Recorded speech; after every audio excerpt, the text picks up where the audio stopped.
two waveforms appear on the screen. The first is long and smooth, a sustained rolling pressure wave, nearly 20 seconds from start to finish. Its fundamental frequency sitting around 16 hertz, well below the lower threshold of human hearing. This one is labeled cool. The second is a vertical spike, a single pulse approximately 100 microseconds wide, 1/10,000th of a second, followed by a rapid series of smaller echoes bouncing off internal structures.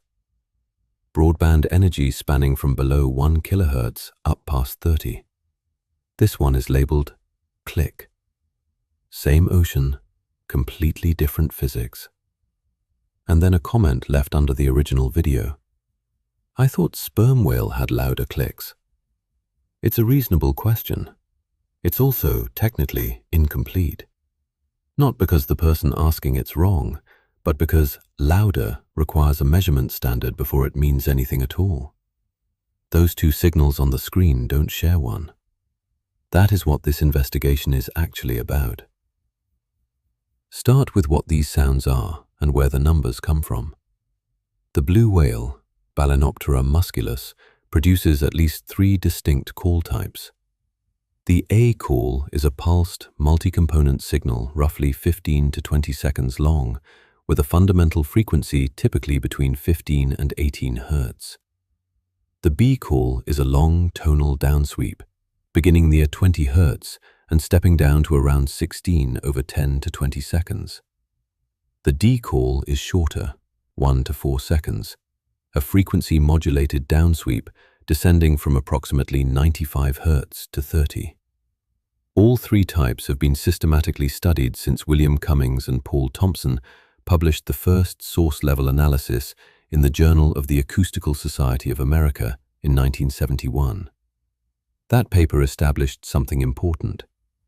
Cummings and Thompson reported blue whale sounds with source levels between approximately 155 and 188 decibels, referenced to 1 micropascal at 1 meter, written in the standard underwater convention as dBRE, 1 micropascal at 1 meter. They described these calls as the most powerful sustained utterances known from whales or any other living source at the time of publication. That upper figure, 188 decibels, is still widely cited, but it is the peak of a range, not a single consensus number. Later measurements refined it considerably.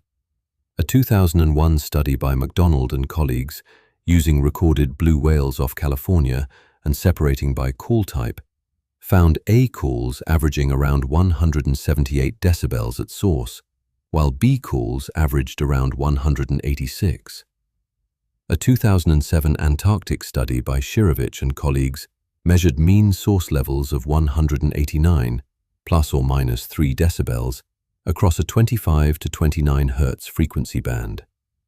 Sonobuoy-based measurements published in 2021 returned figures between 188 and 191 decibels, depending on call type and propagation model. The honest working range. Across well-studied populations, blue whale song calls produce source levels of approximately 178 to 191 decibels underwater. The number varies by call type, geographic population, and measurement method. There is no single authoritative blue whale figure, and anyone presenting one without a call type qualifier is compressing information that matters. One structural point worth establishing now. Those source levels aren't measured at a literal distance of 1 meter from the animal. Source level reference to 1 meter is a mathematical extrapolation. What the pressure would have been at 1 meter if you could model the propagation back from wherever the hydrophone actually was. The blue whale is itself many meters long. The physical geometry of placing a hydrophone 1 meter from its body isn't acoustically meaningful at the frequencies involved. This matters when comparing figures across species. The sperm whale, Physeter macrocephalus, produces a more complex acoustic repertoire than popular coverage usually conveys. It isn't simply a clicking animal. Sperm whale vocalizations divide into at least 4 distinct categories: usual clicks, creaks, codas, and slow clicks. Each type carries a different source level, different frequency character, different biological function, and different measurement profile. Treating them as interchangeable produces false comparisons. Usual clicks are the type most relevant to the loudness question.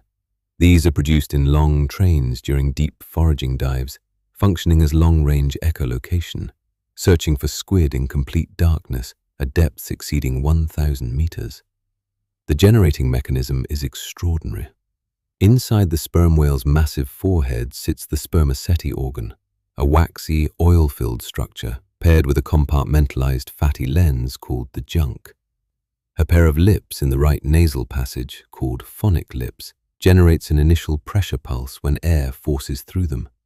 That pulse reflects off an air sac at the back of the organ, travels forward through the junk, and exits as the dominant component of a multi-pulse click, with an initial pulse duration of approximately 100 microseconds. The result is focused into a narrow forward beam, roughly a 10-degree cone, with a directionality index around 27 decibels. The source level of these on-axis clicks is where the extreme figures originate. The key study is Merle and colleagues' 2003 paper in the Journal of the Acoustical Society of America, titled The Monopulsed Nature of Sperm Whale Clicks. Using tag-based recordings and array reconstruction to estimate true on-axis source levels, they reported clicks reaching up to 236 decibels, room 1 micropascal, measured as RMS, at 1 meter. The paper's stated conclusion: the sound levels measured make sperm whale clicks by far the loudest of sounds recorded from any biological source. Guinness World Records attributes the loudest animal designation to sperm whale clicks on the basis of this study. A 2024 paper by Jacobs and colleagues confirmed that source levels of echolocation clicks measured in excess of 230 decibels, room 1 micropascal RMS, remain the canonical upper bound in the current literature. 236 decibels. That number is peer-reviewed, it's replicable in the citation chain, and it's substantially higher than any blue whale measurement in the literature. But conditions are attached to that figure that popular accounts routinely discard. It's an RMS measurement, root mean square, which integrates pressure over a time window. For a transient signal like a click lasting 100 microseconds, the choice of averaging window dramatically affects the result. Peter Madsen at Aarhus University published a paper in 2005 specifically on this problem. The RMS measure critically relies upon choosing the size of averaging window for the squared pressures. A window matched to click duration gives one figure. A window of 1 second gives a very different one. The 236 decibel figure also represents the on-axis beam maximum, the forward-facing high-intensity cone covering roughly 10 degrees of solid angle. Off-axis and to the rear, the same click registers around 35 decibels quieter. A hydrophone positioned behind or beside the animal may record something closer to 180 decibels from the same click. The extreme figure is real, but it applies to a narrow slice of the sound field. Nor do all sperm whale sounds reach those levels. Coda clicks, the pattern sequences females and immatures produce for social coordination, average around 161 decibels RMS on array recordings, and approximately 173 decibels peak-to-peak in tag studies. Slow clicks, the long-interval male signals analyzed in a 2026 study, show median peak-to-peak source levels around 196 decibels, with individual clicks reaching approximately 226. The 236 decibel figure belongs to one click type, one geometry, and a small number of presumed on-axis events in the available measurements. Short conclusion for this section. Blue whale song calls produce source levels of approximately 178 to 191 decibels across well-studied populations. Sperm whale usual clicks, measured on axis at 1 meter, reach up to 236 decibels RMS. On that metric, the sperm whale figure is substantially larger. But we haven't yet established that the metric is the same for both, or that comparing these two numbers answers the question that was asked. The 200 to 230 decibel claim posted in the comments and what the numbers actually mean. The range 200 to 230 decibels does not appear as a single stated range from any one peer-reviewed paper. It's a compression of multiple measurements across multiple studies, different metrics, different click types, and different geometries. 200 decibels appears in measurements of slow clicks and some off-axis usual click figures.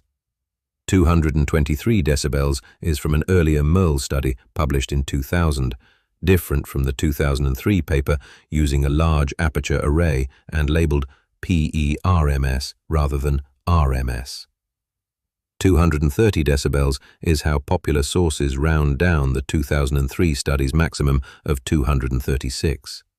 Encyclopedia Britannica states about 230 dB. The International Fund for Animal Welfare says up to 230 decibels. Guinness holds to the more precise 236.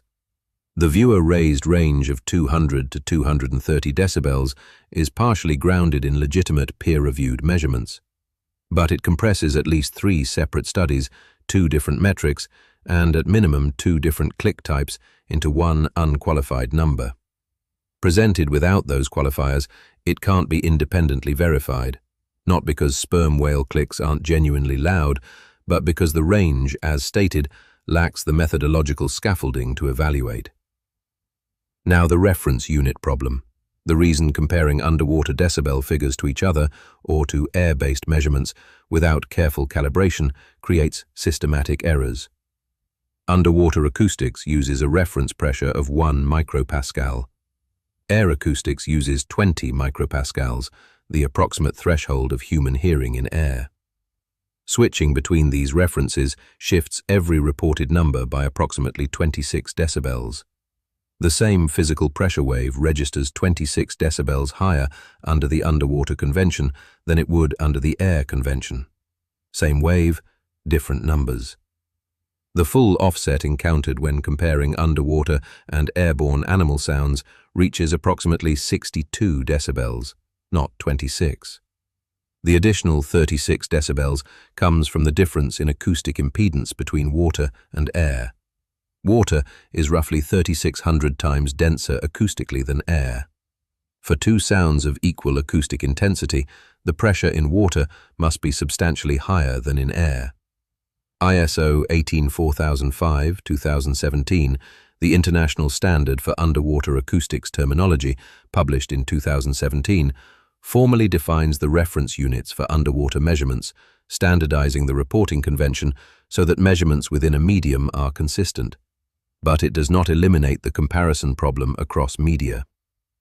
The practical consequence: a sperm whale click at 236 decibels, re 1 micropascal underwater, does not directly translate to 236 decibels as experienced in air. Applying an intensity-based correction of approximately 62 decibels brings that figure to around 174 decibels in air-equivalent terms. Still extraordinary, still far beyond anything a human vocal system produces, but not raw subtractable from familiar airborne sound references.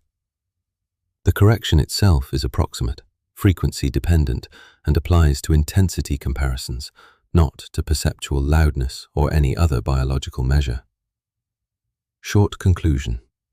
The viewer-raised range traces to real scientific literature, but conflates multiple studies, metrics, and click types without the qualifications that would make it a precise claim. The canonical peer-reviewed figure for on-axis sperm whale usual clicks is 236 decibels RMS from Merle and colleagues' 2003 work. The working range for blue whale B calls is approximately 186 to 190 decibels RMS. Both figures use the same underwater reference standard. On that metric, the sperm whale leads by a large margin. The question is whether that margin is the right thing to be measuring. Back to the 2 waveforms. On one side, a blue whale B call lasting around 20 seconds, fundamental frequency near 16 hertz, carrying acoustic energy continuously throughout its duration, propagating in a relatively omnidirectional pattern. On the other, a sperm whale usual click of approximately 100 microseconds, 200,000 times shorter in duration, concentrated into a narrow 10-degree forward beam at centroid frequencies around 10 to 15 kilohertz. These sounds serve completely different biological purposes. The blue whale B call is a reproductive or social signal produced primarily by males designed to travel. Its low frequency, below 20 hertz, couples efficiently into the deep ocean's natural sound trapping layer, the SOFAR channel, and rides it horizontally. Under favorable conditions in Antarctic waters, empirical field localizations have tracked blue whale calls at approximately 200 kilometers using bottom-moored arrays. Modeling studies under optimal acoustic conditions suggest detection ranges extending several hundred kilometers further. The sperm whale's usual click is an echolocation tool. Its purpose isn't communication across ocean basins, but precision location of a squid at close to intermediate range in complete darkness. The narrow beam concentrates energy in the forward direction to maximize target detection. Its high frequency penetrates the darkness at depth, but attenuates far more rapidly with distance than a blue whale's infrasonic call.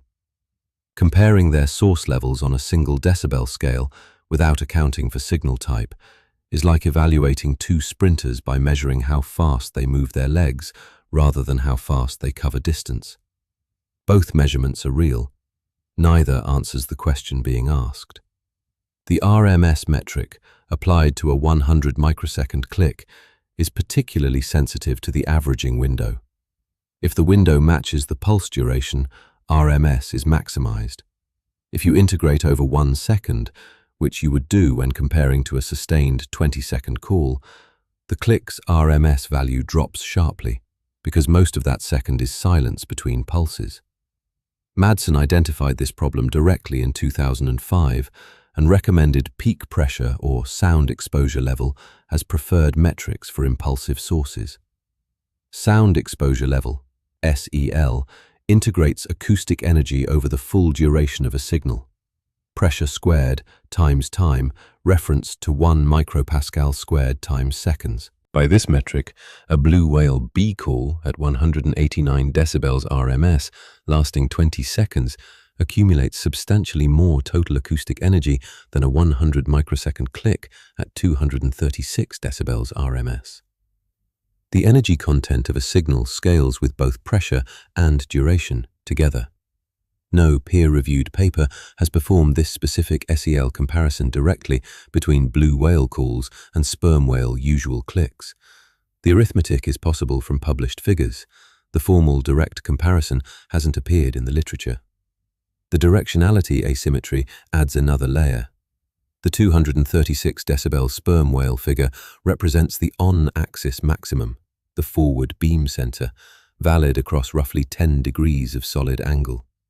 Blue whale call source levels in the literature are typically measured and reported as broadband, relatively non-directional figures. Comparing the sperm whale's directional maximum to the blue whale's near omnidirectional source level isn't equivalent geometry. An omnidirectional equivalent for the sperm whale click would be considerably lower. Body size does not resolve the comparison. Blue whales reach lengths of approximately 25 to 27 meters and are considerably larger than sperm whales, which average around 16 meters for mature males. If body mass determined acoustic output, the blue whale would lead on every metric. It does not. The sperm whale's on-axis click source level exceeds the blue whale's call source level by roughly 40 to 50 decibels on the RMS scale. What produces the sperm whale's extreme output is the spermaceti organ system, a specialized nasal complex that concentrates acoustic energy through mechanical pressure amplification and beam forming, independent of the animal's overall mass. The body size argument breaks further when you introduce pistol shrimp, crustaceans of the family Alphiidae. These animals weigh a few grams and measure less than 5 centimeters. Their snapping claws generate impulsive clicks through cavitation bubble collapse, a completely different mechanical process from either whale, with source levels measured between approximately 183 and 190 decibels, re 1 micropascals at 1 meter. That places them in the same order of magnitude as some blue whale call measurements. A 2007 comparative study across cetacean species found that body length predicts minimum tonal frequency with modest reliability, but explains essentially none of the variance in maximum acoustic intensity. Size predicts pitch tendency. It does not predict how loud. One clarification the loudness debate sometimes implies, but shouldn't: acoustic intensity isn't a proxy for aggression. Blue whale A and B calls are reproductive signals, mate attraction, and possibly long-range coordination. No peer-reviewed behavioral study classifies any blue whale call as aggressive. Sperm whale usual clicks are foraging tools. Creaks correlate with prey capture attempts. Codas and slow clicks serve social and male signaling functions. These animals are loud because evolution shaped particular sounds for particular tasks. Echolocation in total darkness, signaling across ocean basins, not because they are inherently threatening. Short conclusion for this stage: on peak pressure and on RMS source level at 1 meter on axis, the sperm whale usual click exceeds the blue whale B call by a substantial margin that isn't in dispute in the literature. What is in dispute is whether that comparison is the right frame. Shifting from RMS to sound exposure level may reverse the outcome. Accounting for directionality narrows the gap. No single agreed standard exists in peer-reviewed literature for making this cross-species comparison in a way that all competing metrics would validate simultaneously. The blue whale versus sperm whale loudness dispute is genuine. Both animals produce sounds that are extraordinary by any available measure, for reasons rooted in deep evolutionary pressures. But a verified champion requires agreed-upon equivalent measurement standards, and the current data does not supply them. Two waveforms, one labeled call, one labeled click. Different durations, different frequencies, different biological purposes, different metrics required to characterize them honestly. If you had to settle this with a single measurement standard, peak pressure in the forward beam at source, acoustic energy integrated over the full signal duration, or propagation distance under real ocean conditions, which would it be, and why?